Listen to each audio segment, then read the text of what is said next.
नमस्कार दोस्तों, inspired man YouTube channel में आपका स्वागत है। इस कहानी को अंत तक सुनिए क्योंकि यह कहानी आपकी जिंदगी को बदलने वाली है। गुरुकुल में आज विद्यार्थियों का सैलाब उमड़ा हुआ था क्योंकि परीक्षा का परिणाम घोषित होने वाला था। कई छात्र प्रसन्न थे तो कई छात्र मुंह लटकाए भी खड़े थे। उनकी प्रसन्नता और उदासी अकारण नहीं थी। जो छात्र उत्तीर्ण होते उन्हें अगली कक्षा में प्रवेश मिलना तय था, परंतु अनुत्तीर्ण होने वाले छात्रों को न केवल गुरुकुल ही छोड़कर जाना पड़ता बल्कि आचार्यों की खरी खोटी भी सुननी पड़ती। क्यों रे मूर्ख, तो फिर अनुत्तीर्ण हो गया? तुझे मैंने समय रहते ही समझाया था ना कि यदि इस बार उत्तीर्ण ना हुआ तो गुरुकुल से बाहर निकाल दिया जाएगा। एक आचार्य एक किशोर विद्यार्थियों को डांट रहे थे और वह बेचारा चुपचाप सुन रहा था। डरते डरते उसने गुरुकुल के प्रधान आचार्य से निवेदन किया, आचार्य देव, मैंने अपनी तरफ से तो पूर्ण प्रयास किया था, परंतु निर्बल स्मरण शक्ति के कारण मैं जो कुछ भी याद करता हूं उसे थोड़ी देर बाद ही भूल जाता हूं। कृपया मुझे एक अवसर और देने की कृपा करें। यदि तुझे कुछ स्मरण ही नहीं रहता तो फिर तू कैसे उत्तीर्ण हो पाएगा? और तेरे विद्या अध्ययन करने का भी क्या लाभ होगा?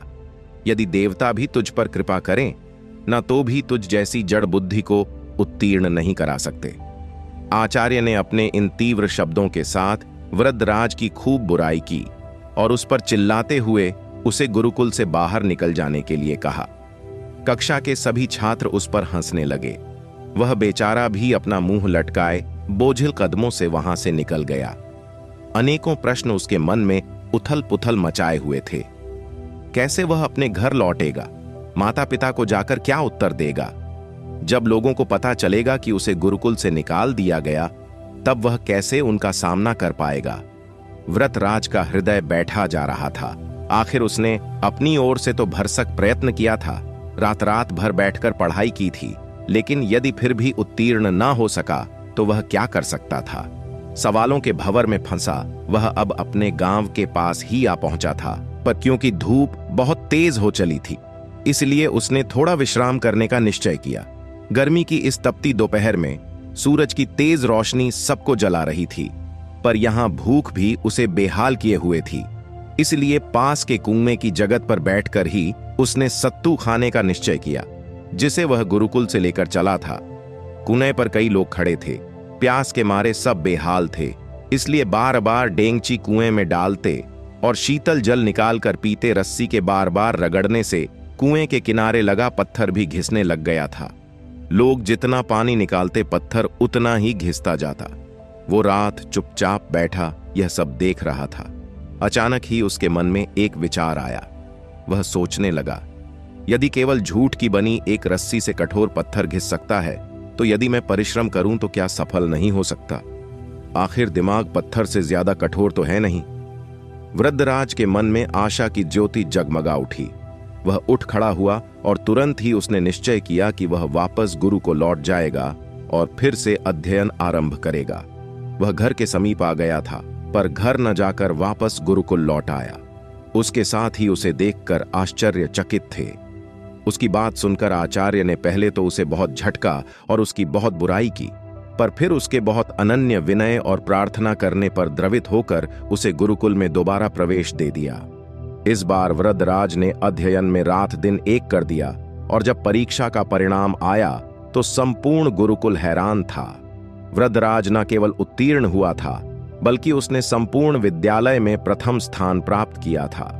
एक समय जड़मूर्ख समझे जाने वाला यह बालक आगे चलकर संस्कृत का बहुत बड़ा विद्वान बना। उसने कई अद्वितीय ग्रंथों की रचना की। छात्र उसका शिष्य बंधना गौरव की बात समझते थे, पर यह सब किसी जादू से संभव नहीं हुआ था। यह आश्चर्यजनक परिणाम उपजा था। संकल्प की अमुक शक्ति से कठोर परिश्रम और प्रबल इच्छा शक्ति के बल पर ही यह असंभव कार्य संभव हुआ था। कामयाब लोग गलत नहीं कहते। निश्चय ही संकल्प सफलता का प्रथम सूत्र है। सच्चा संकल्प एक ऐसा अचूक अस्त्र है जो कभी खाली नहीं जाता। यदि हम किसी भी कार्य को करने का संकल्प कर लें तो ऐसा कौन सा अवरोध है जो उसके मार्ग में चट्टान बनकर खड़ा हो जाए? निसंदेह कुछ भी नहीं। करोड़ों युवाओं के प्रेरणा स्रोत। स्वामी विवेकानंद जी ने एक बार कहा था, मुझे पूर्ण विश्वास है कि ब्रह्मांड में कोई भी शक्ति किसी भी व्यक्ति को उस चीज को हासिल करने से नहीं रोक सकती जिसका वह वास्तव में हकदार है। यदि मन अपनी पूर्ण क्षमता में जागृत है तो हर चीज पाई जा सकती है। पहाड़ों को भी खाद्य में मिलाया जा सकता है। संकल्प दूसरी किसी भी चीज से ज्यादा शक्तिशाली है। प्रबल इच्छा शक्ति के सामने हर चीज को झुकना ही पड़ता है, क्योंकि यह सीधे भगवान से आती है। एक शुद्ध और शक्तिशाली संकल्प सर्वशक्तिमान है।